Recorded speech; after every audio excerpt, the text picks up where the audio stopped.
이게 설득이 되지 않으면 환자는 정보만 그냥 습득하고 다른 병원을 선택할 확률이 높거든요. 저희가 마케팅 도와드리면서 6개월 동안 예약 건수가 50배 늘었고요. 네이버 예약으로 들어온 건만 한 달에 96건? 원래는 네이버 예약으로 들어온 건이 한 달에 한 건.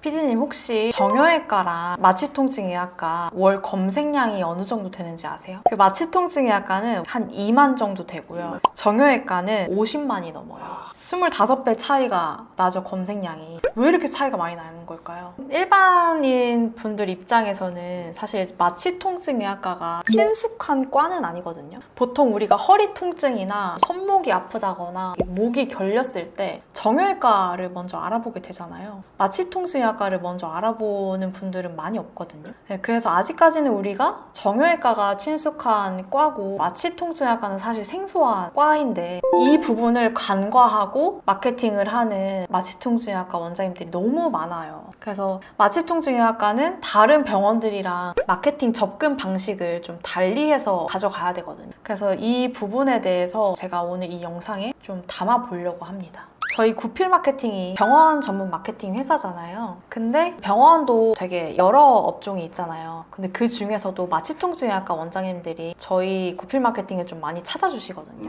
근데 그 이유가 마취통증의학과 업종에 대한 이해도가 좀 높다고 판단을 많이 하시는 것 같아요. 1년 전에 저를 찾아오셨던 마취통증의학과 원장님이 좀 계시는데 이야기를 들어보니까 다른 마케팅 대행사에서 1년 동안 마케팅을 진행했었대요. 근데도 1년 동안 진행했는데도 매출이 안 올라서 다른 마케팅 대행사 알아보다가 저를 찾아오셨던 케이스인데 얘기를 들어보니까 1년 동안 매출이 오르지 않을 뿐더러 이분이 블로그 마케팅을 진행하셨는데 블로그에 대한 성과 공유를 한 번도 받아본 적이 없으시대요. 그리고 온라인을 통한 신한 유입이 일주일에 한 2명에서 5명? 그럼 하루에 1명도 안 온다는 얘기거든요. 그 정도로 심각한 수준이었고 그래서 매출 상승에 변화가 없어서 마케팅 대행사에 계약 해지를 통보를 하셨대요. 근데 계약 해지를 하면은 지금까지 발행한 모든 글을 다 삭제한다 라고 그 대행사 측에서 얘기를 한 거예요. 근데 그게 계약서 조항에 있었나 봐요. 원장님 입장에서 매달 몇백만 원씩 마케팅 비용을 투자한 건데 모든 글을 삭제한다고 하니까 마케팅을 끊기가 두렵잖아요. 그래서 그냥 질질 끌어오셨던 거예요, 지금까지. 근데 이렇게 가다가는 블로그 그리고 보고 병원이 망하겠다 싶어가지고 결심을 하고 저를 찾아오셨던 케이스인데 저희가 마케팅 도와드리면서 6개월 동안 예약 건수가 50배 늘었고요. 9개월 지나고 나서부터는 네이버 예약으로 들어온 건만 한 달에 96건? 원래는 네이버 예약으로 들어온 건이 한 달에 한 건. 되게 심각한 상황이었거든요. 그래서 어떻게 이런 결과를 만들 수 있었나 그 노하우를 지금부터 한번 공유를 드려보겠습니다. 아까 처음에도 말씀드렸듯이 환자분들은 마취통증의학과가 어떤 병원인지 모르시는 분들도 많기 때문에 허리 통증이나 관절 이런 데에 문제가 있으신 분들은 처음부터 마취통증의학과를 알아보지 않아요. 처음부터 정형외과를 먼저 알아보기 때문에 이분들을 우리 병원으로 내원을 시키려면은 왜 정형외과가 아니라 마취통증의학과에 와야 되는지를 먼저 설득하실 수가 있어야 됩니다. 그래서 저희 같은 경우에는 이걸 어떻게 설득을 하냐면 2가지 내용으로 먼저 글을 시작하는 경우가 많거든요. 첫 번째로 마취통증의학과와 정형외과가 진료 항목이 크게 다르지 않는다는 점을 먼저 환자분들한테 인식을 시켜드리고요. 그리고 2번째로는 마취통증의학과는 수술보다 보존적, 비수술적 치료를 우선시한다는 점, 그거를 블로그 글을 작성하시던 유튜브를 촬영하시던 콘텐츠를 항상 제작을 할 때 이 부분을 꼭 넣어주시면 좋습니다. 첫 번째로 마취통증의학과는 정형외과랑 진료 항목이 크게 다르지 않고 다른 점이 하나 있다면 비수술적 치료를 진행한다.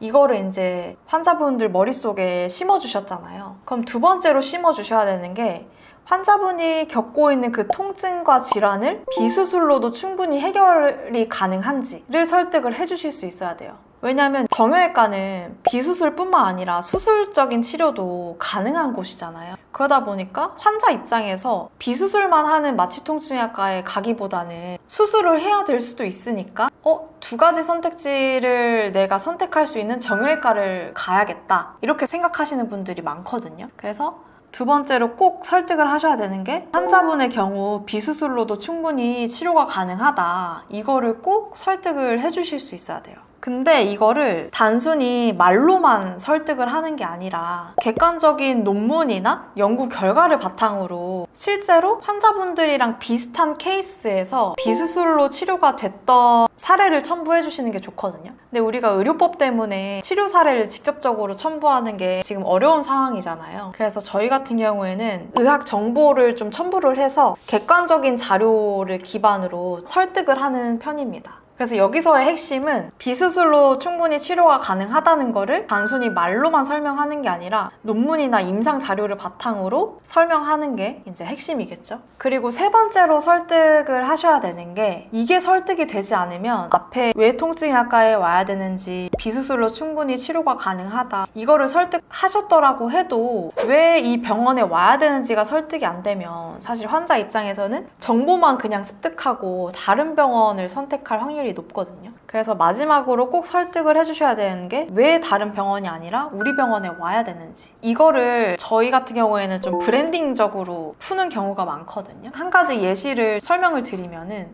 통증의학과 원장님이 계셨는데 원장님 인터뷰를 하다 보니까 예전에 마취통증의학과 원장님인데도 불구하고 목 디스크로 한동안 고생했던 시절이 있으시더라고요. 1년 동안. 그래서 1년 동안 주사를 15번 맞으셨대요.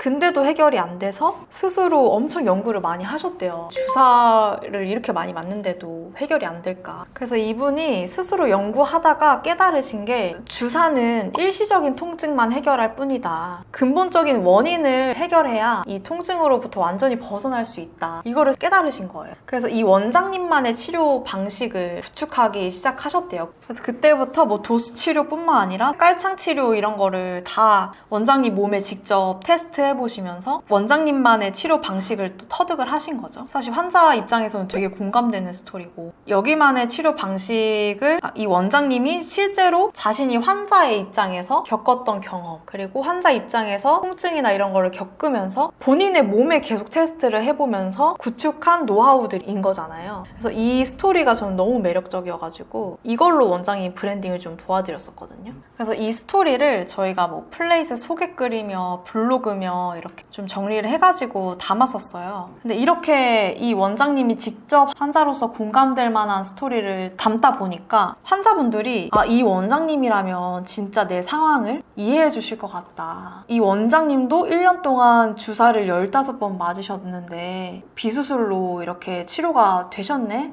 나도 그러면 가능한가? 나도 이 원장님 찾아가면은 이거 해결해 주실 수 있나? 이런 확신이 들 수밖에 없잖아요. 그래서 이 원장님 사례처럼 단순히 통증의학과에서 이런 진료를 합니다 이렇게 설명하는 게 아니라 원장님만의 차별성을 드러내야 환자분들이 다른 병원이 아니라 원장님을 선택을 하시거든요. 그래서 원장님만의 차별성이 무엇인지 깊게 고민을 해보시면 좋을 것 같아요. 그래서 이제 정리를 하자면 마취통증의학과 마케팅을 하실 때 단순히 일반 병원이랑 비슷하게 하시는 게 아니라 첫 번째 왜 마취통증의학과를 와야 되는지 그리고 두 번째 비수술로도 충분히 환자의 질환과 통증을 해결해 줄 수 있는지 그리고 세 번째 왜 다른 병원이 아니라 우리 병원에 와야 되는지 설득을 하셔야 되고요. 이 원칙만 지키신다면 블로그든 유튜브든 어떠한 플랫폼이든 다 적용이 되는 문법들이거든요. 그래서 오늘 이 영상 꼭 기억하시고 마취통증의학과 원장님들 같은 경우에는 꼭 3가지를 콘텐츠에 녹여내 보시면 좋을 것 같습니다. 이 영상이 원장님들한테 좀 많은 도움이 되셨으면 좋겠습니다.